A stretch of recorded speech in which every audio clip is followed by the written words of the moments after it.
As world champions already in the PR2 mixed sculls, it's safe to say that Lauren and Gregg go into this Paralympics with the favourite tag. But with an incredibly positive outlook, the pair only see this as another challenge to live up to. I think for me it's about stepping up to that mark and owning it. I think that's been a big evolution in me this year and in my thinking, in saying, well, why not? We've earned that right. You know, like we are the world record holders. You know, we have won the races. You know, we've raced against everybody that we're going to be racing against previously. So yeah, you know, without being too cocky and, you know, we're obviously not taking our eye off the ball, you know, but yeah, owning that and yeah, being proud of what we've achieved. Lauren, what's your take on that? Yeah, exactly what Gregg said. I think, you know, for years I sort of loved being the underdog. After Rio, when I won my first Paralympic gold medal, I went away and had a period of injury and I was sort of discredited off and sort of counted out, and I think after a couple of years away from the scene of racing, I then came back as the underdog and had a few years going into my first year World Championship title where I was sort of fighting back, and there's that energy when you are the underdog and then all of a sudden you are the one that everybody's chasing and you are the top dog, and for me I've had to get used to that over a number of years of feeling that pressure, and certainly now, you know, coming into what was my third games and hopefully my third Paralympic gold medal, there's an element to it that I'm also trying to make history. Gregg and I, in our boat class, are trying to make history. We've never had the PR2 double do 3 back-to-back gold medals. So if we do that, we've done something that's never ever been done before in this sport. And myself, I'll be the first ever athlete, both male and female, to ever do that in history of the sport.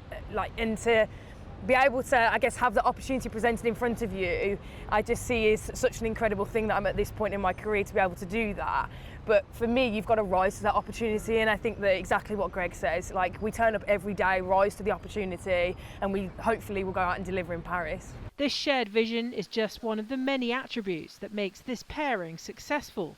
Paris will be Lauren's third Paralympics, having won gold in Rio and Tokyo, in contrast to this being Gregg's first. I mean, I can't believe I'm sat here, to be honest. I've had a few goes at trying to get to this stage and not quite made it, and for a number of reasons. So yeah, to be sat here now, it's a really proud moment. Yeah. Gregg and I rode back in 2019 when he was first on the team, and I knew back then that he had the talent to be able to take it to this level of going to a Paralympic Games, and I think I knew that back then, and it was a shame that sort of Gregg fell into a bit of injury prior to going to Tokyo and the selection for that Games, and I really did hope in the lead up to that Games that Gregg would go on to go to Tokyo.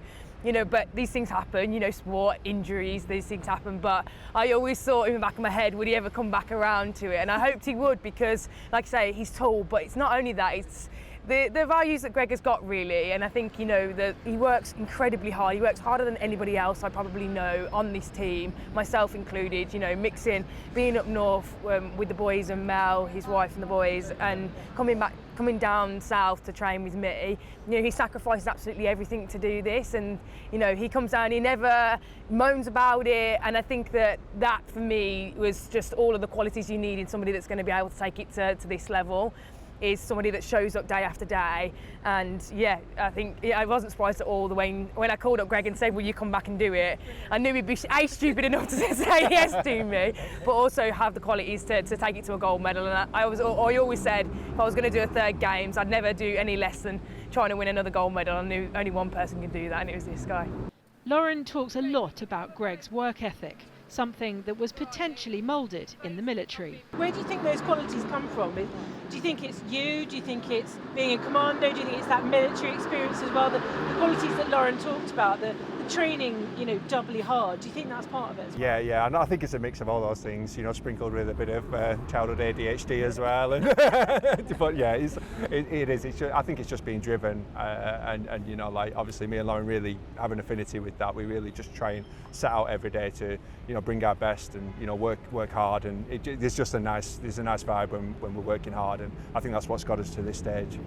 To get here, Gregg admits he's been on a lengthy mental health journey. The thing I've got better at is, you know, that early recognition and how crucial being physically active is for me. You know, I've not always been at this level of fitness, and I don't think I always need to be, but I know I need to be doing something, and I know, you know, those early warning signs when, you know, perhaps things are mounting up, or, you know, and how to deal with that. So that would be my advice to anyone else who's perhaps had their journey in mental health. You know, just to, you know, find the things that work for you and keep physically active. But he is here, and with Lauren there's clearly a synergy that makes things run smoothly. So how does the relationship work on the water? I think I'm generally the one doing the talking and Gregg's the one doing the following. But I think, to be honest with you, it's shared energy. When you turn up on that start line to a Paralympic Games, you've got to have ultimate trust in each other. You know, our success is dependent on each other and what we deliver on the day. And if I couldn't turn up on that start line and wholly trust Gregg that he was going to give his absolute everything, you know, I wouldn't be sat there on that start line with him, and he wouldn't be sat in this kit today selected, because you have to have that partnership. You know, bring that energy to each other, bring that confidence to each other, and know that when crunch time comes and everything is screaming at you when you're in the middle of that race and everything's screaming at you, no, because it does, you know, you hurt and, you know, your brain is telling you no. You've got to have that moment where I almost look, you know, Gregg sat in front of me, but I have this moment where I sort of look at Gregg and I'm like, we have to do this together, and that if he's going to continue rowing, then I've got to continue rowing. And it does come down to that, and I think that in those tough moments, there's an accountability I think that both Gregg and I have to each other to turn up every day and to push further, because we know what we're both sacrificing going into this as well, for our families and our partners and the amount of time we spend away from them. And I think that we think about, those are the moments I think about when we're racing. It's just what we put into this and the fact that we're united within that. The Paralympics get underway on the 29th of August, with the rowing competition taking place between the 30th of August and the 1st of September. Kath Brazier, Forces News, London. Thanks for watching. For more from Forces News, like and subscribe to our channel.